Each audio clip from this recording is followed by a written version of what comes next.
everyone, my name is Kimberly and welcome to a very special conversation today about dialysis and dialysis treatment. We are here today with Ms. Taylor, who is one of our lead technicians at our Sanderling's dialysis treatment centers.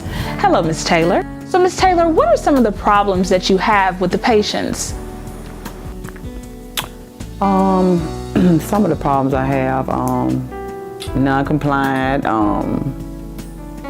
it's a variety of things, or problems that can occur with dialysis patients.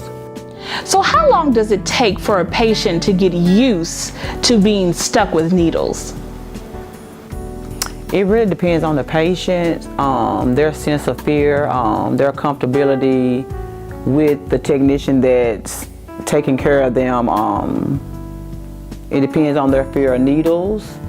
It just actually depends on the patient, or how they accept being on dialysis. So Ms. Taylor, what are some of the things that a patient can do to make their treatments better? Being consistent with their treatment, taking their binders, their meds, watching their fluid intake in between dialysis, their the things that they eat, several aspects. So what are some of the first things a patient does when they enter into a dialysis center? The first thing they do when they enter the treatment floor, they want to get their weight, because they want to know what they've gained in between last treatment. So it's important that they first weigh when they come in, so staff would know how much fluid to pull during treatment. So Ms. Taylor, is there a certain amount of weight that a patient should gain between each treatments? Well, it actually depends on the patient, but normally we as staff or look to educate them to try not to gain no more than maybe a half a kilo in between, which is they dialyze 3 days a week, so they have that time in between. So actually it really depends on the patient. Us as staff and educating, we try to encourage them no more than over maybe a half a kilo that they gain to maintain everything for that weekly dialysis treatment they get for that whole week. So why is it so important that the patient not gain too much weight? Because it could cause them to maybe be fluid overloaded, have a struggle with trying to pull fluid off during treatment. It could cause cramping. So if they minimize what they drink in between, it will help with that. So how does the fluid you gain affect your body and your heart?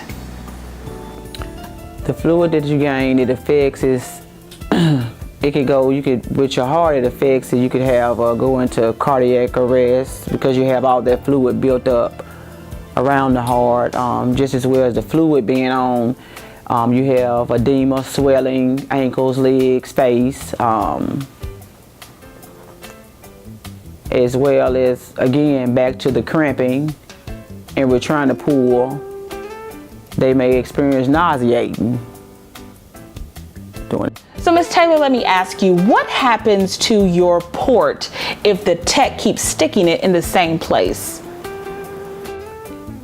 Eventually, you will start to form aneurysms.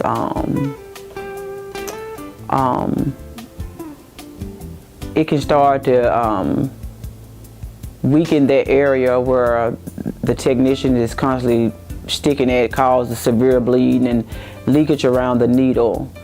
So in the long run, it causes problems, and those are the problems that could occur if a technician keeps and continues to go in the same place. We always want to rotate needle sites. So why is maintaining a good blood pressure so important? Because you want to be balanced on that machine to be able to tolerate a pull. You don't want it to be too high, you don't want it to be too low. The one thing is make sure you're taking your blood pressure medicine as prescribed on a daily basis, as being a patient on their part to maintain, to try to avoid and stay balanced. It's all about being balanced, and the patients doing their part as well as staff doing their part to know how to, I guess, to take care of that patient. So Ms. Taylor, what are some of the most common side effects if a patient skips treatments?